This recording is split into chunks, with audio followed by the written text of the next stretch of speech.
والنجم إذا هوى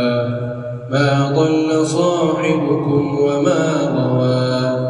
وما ينطق عن الهوى إن هو إلا وحي يوحى علمه شديد القوى ذو مرة فاستوى وهو بالأفق الأعلى ثم دنا فتدلى فكان قاب قوسين أو أدنى فأوحى إلى عبده ما أوحى ما كذب الفؤاد ما رأى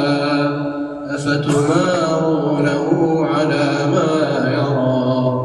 ولقد رآه نزلة أخرى عند سدرة المنتهى عندها جنة المأوى إذ يغشى السدرة ما يغشى ما زاغ البصر وما طغى لقد رأى من آيات ربه الكبرى أفرأيتم اللات والعزى ومناة الثالثة الأخرى ألكم الذكر وله الأنثى تلك إذا قسمة ضيزى إن هي إلا أسماء سميتموها أنتم وآباؤكم ما أنزل الله بها من سلطان إن يتبعون إلا الظن وما تهوى الأنفس ولقد جاءهم من ربهم الهدى أم للإنسان ما تمنى فلله الآخرة والأولى وكم من ملك في السماوات لا تغني شفاعتهم شيئا إلا من بعد أن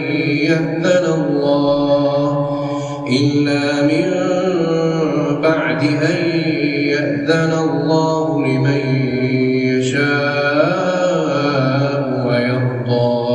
إن الذين لا يؤمنون بالآخرة ليسمون الملائكة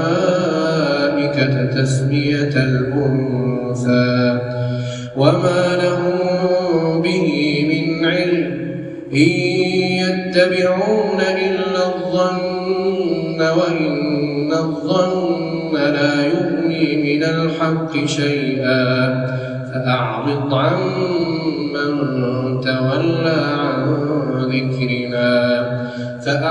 عن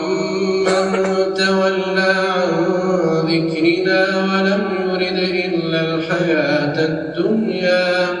ذلك مبلغهم من العلم إن ربك هو أعلم بمن ضل عن سبيله وهو أعلم بمن اهتدى ولله ما في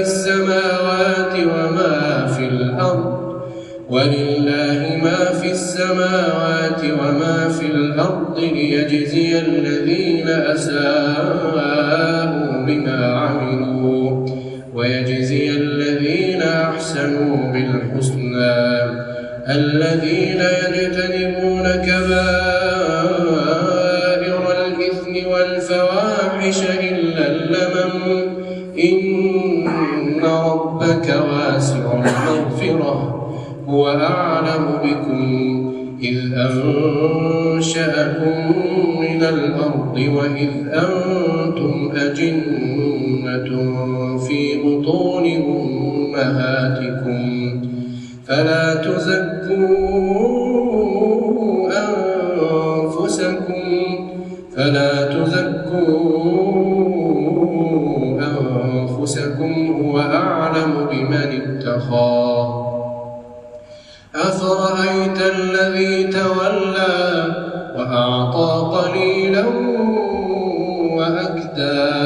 أعنده علم الغيب فهو يرى أم لم ينبأ بما في صحف موسى وإبراهيم الذي وفى ألا تزر وازرة وزر أخرى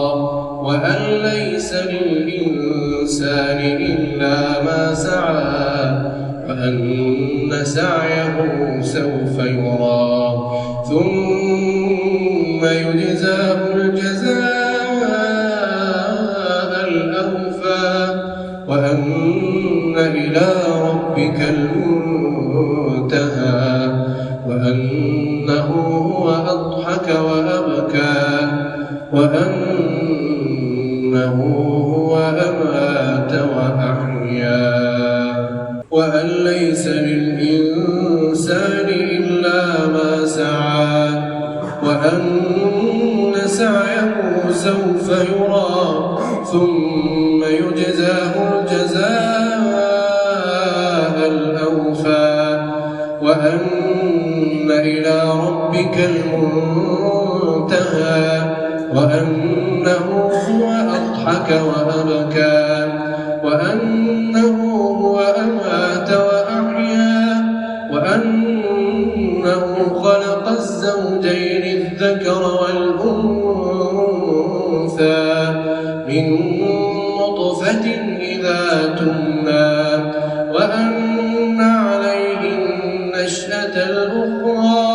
وأنه هو أغنى وأقنى وأنه هو رب الشعرى وأنه أهلك عادا الأولى وثمود فما أبقى وقوم نوح من قبل إنهم كانوا هم أظلم وأطغى والمؤتفكة أهوى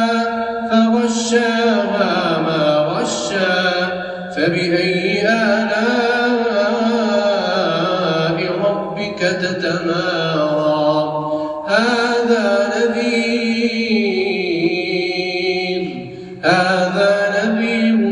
من النذر الأولى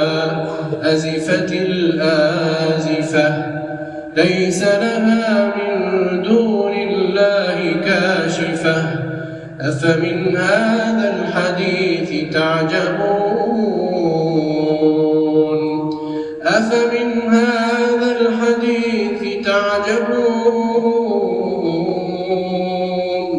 وتضحكون ولا تبكون وأنتم سامدون